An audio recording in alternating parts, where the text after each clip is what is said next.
Donc Nathalie, bonjour. Bonjour. Bonjour Drémy. Nathalie Cookbook est sortie en fin d'année 2012.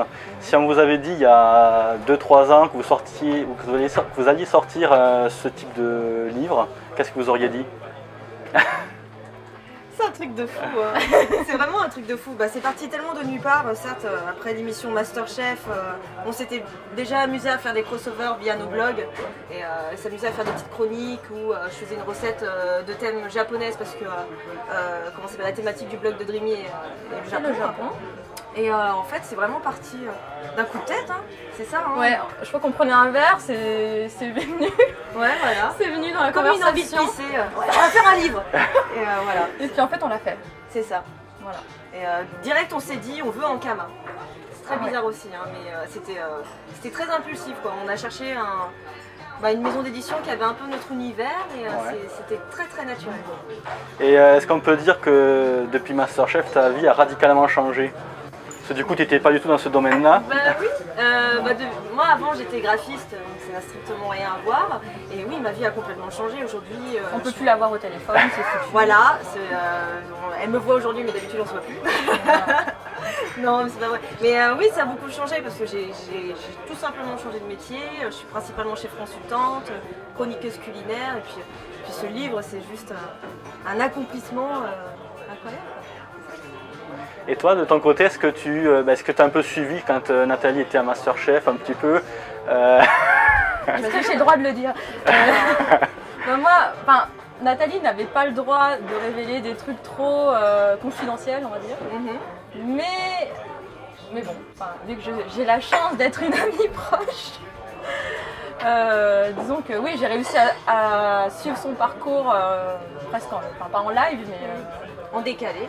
Ouais. Il y avait 3 mois de tournage, on a eu 3 mois de tournage, 3 mois de vide et c'est là que ça a commencé à être diffusé. Bon, moi je l'ai revu tout de suite après le tournage et c'est là qu'on a commencé à en parler bien avant que Masterchef soit diffusé à la télé. Ouais.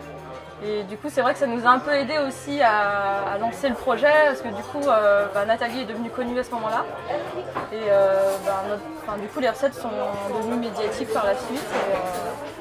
C'était le début. Un peu plus facile pour communiquer, j'avoue. Ouais. Et toi, ton degré de connaissance, la cuisine, ça te parle ou c'était vraiment un univers que... Si, c'est quelque chose que j'aime bien aussi. Mais c'est vrai que depuis quelques années, c'est très à la mode. Toutes les émissions, sur toutes les chaînes, je sais pas si j'ai le droit de les nommer, mais c'est vrai que je suis un peu entrée dedans aussi. Et puis maintenant que Nathalie est dedans complètement, moi c'est vrai que ça m'a un peu emportée avec elle. Et du coup, je suis beaucoup plus curieuse et ouverte maintenant à cuisiner, à découvrir des saveurs. Surtout à tester les recettes du livre. Voilà, c'est ça. Ouais. Et sinon, le livre, donc, il est découpé en sections. Donc, il y a spécial séduction, on sort la nappe, à tester, etc. Comment ça s'est fait, ce découpage?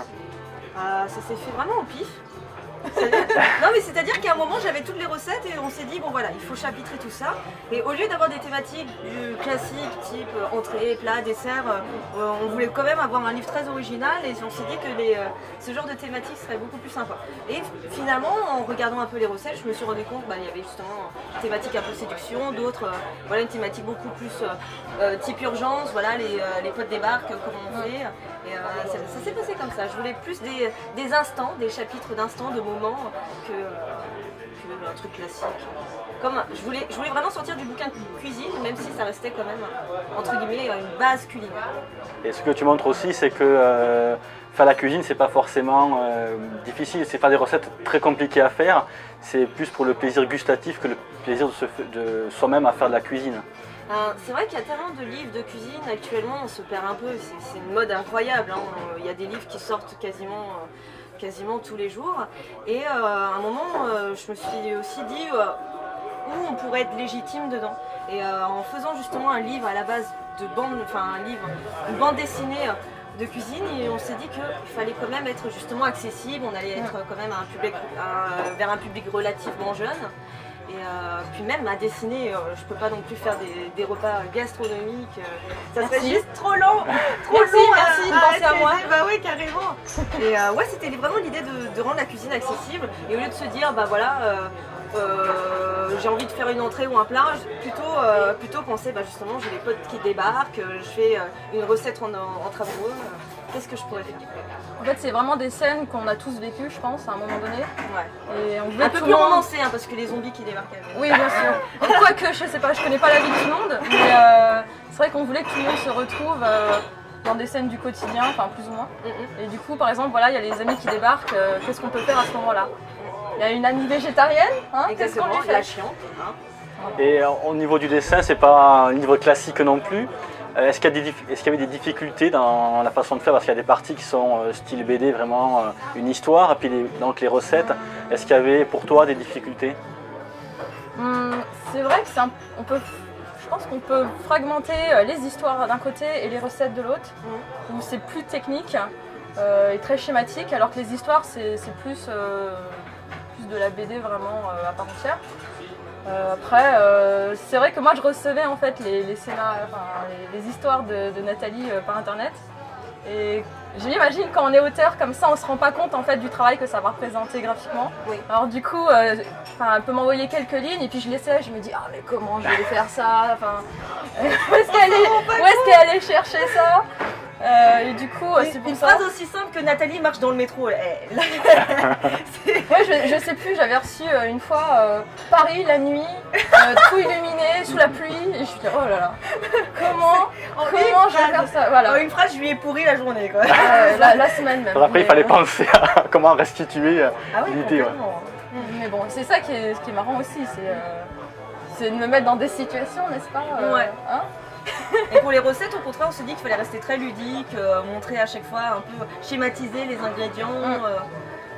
Parce qu'une fois qu'on a lu le livre, c'est vrai que c'est les recettes qui vont rester et du coup il fallait qu'on reste le plus simple possible à ce niveau-là. Voilà, on va faire la recette du fraisier, quand on arrive pile dessus, qu'on ne s'attarde pas sur les détails graphiques ou je ne sais quoi. Et du coup qu'on arrive, que ce soit vraiment la recette. C'est ça, la recette. Et sinon, donc, on l'a dit, c'est pas un album classique, un livre de cuisine classique, et d'autant plus parce que tu révèles beaucoup de ta vie privée aussi. Est-ce que ça a été facile aussi de présenter tous les gens qui t'entourent, ton ami, des éléments de ta jeunesse, etc. Est-ce que tu n'avais pas peur de trop te livrer? Non mais ce livre est un pur mensonge. Hein. C'est vrai. C'est pas vrai. Non, au contraire, justement. Raconte pas le plus croustillant. Hein, évidemment, mais on est tout public, alors. Non, mais je pense que c'est le meilleur terrain, sa vie privée. Hein. Il y a moyen d'être inspiré par tout et n'importe quoi. Et justement, l'air de rien, on mange le midi, on goûte, on prend le petit déjeuner, on mange le soir. Et à chaque fois, c'est toujours des moments, c'est toujours des instants. Et finalement, c'était pour moi une source d'inspiration infinie. Si le livre aurait pu avoir 1000 pages, ça aurait pu le faire. Je sais pas si tu aurais eu une vie privée à côté. Mais... Du moment que je suis payée, c'est bon. Ah ouais. Et sinon, donc, on le voit dans notre échange aussi, l'humour est omniprésent. Bah oui. C'est une façon de vivre? Je sais pas. Je pense qu'on a essayé de rester nous-mêmes dans le livre aussi. Ouais. On est peut-être un peu rigolote, hein, comme fille. On est peut-être un peu folle. Hein. Ouais, on est un peu cinglé, non? Après, c'est vrai que le domaine de la BD, ça permet plus d'exubérance peut-être. Mais je sais pas si c'est vraiment volontaire d'avoir fait quelque chose de drôle, tu vois. Non, je pense qu'on est resté nous-mêmes. Et... Le fait de peut-être chercher les anecdotes, dont forcément c'est des situations cocasses qui font rire. Mais, un peu exagérées, ouais. C'est ça.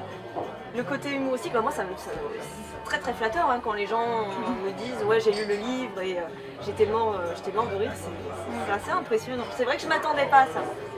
Et est-ce qu'il y a des chefs que tu as croisés dans l'émission qui ont lu le livre? Quels ont été les retours?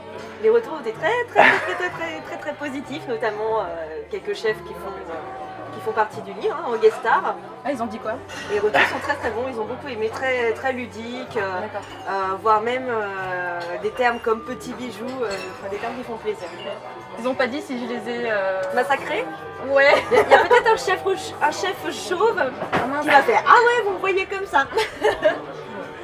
Mais bon, ça va, vous trouvez ça génial. Ok. Vraiment. Et donc la cuisine, ça représente quoi pour toi? C'est toute ta vie? C'est la cuisine c'est bizarre parce que c'est c'est à la fois ma vie, c'est à la fois mon métier, c'est à la fois mon moyen de me nourrir. C'est vraiment quelque chose d'omniprésent et c'est difficile un peu de tout simplement prendre du recul par rapport à ce métier parce qu'il est tellement partout. Voilà. Je viens de manger, je viens de sortir du déjeuner, j'ai forcément analysé ce qu'il y avait dans mon assiette, c'est un peu bête. Hein, mais aujourd'hui c'est un peu ça, quoi. Des formations professionnelles. Voilà, exactement. Et quels sont les conseils qu'on peut donner à un cuisinier en herbe? Arrête de cuisiner, va au McDo. Non, au contraire, justement. Enfin, moi, à la base, j'ai pas fait une école de cuisine gastronomique. J'étais étudiante, j'avais un budget très réduit pour cuisiner. Et c'est justement là où je me suis vraiment, j'ai commencé à m'amuser, à me dire, bah voilà, avec une boîte de thon, une courgette et une tomate, je vais essayer de faire un plat de malade. Et justement, ce livre, c'est un peu ça aussi. C'est donner de l'accessibilité à la cuisine, c'est-à-dire que finalement, n'importe qui peut y arriver. Et donc tu disais, on aurait pu faire un livre de 1000 pages, donc ça veut peut-être dire qu'il y aura un tome 2 ou un second livre plus tard.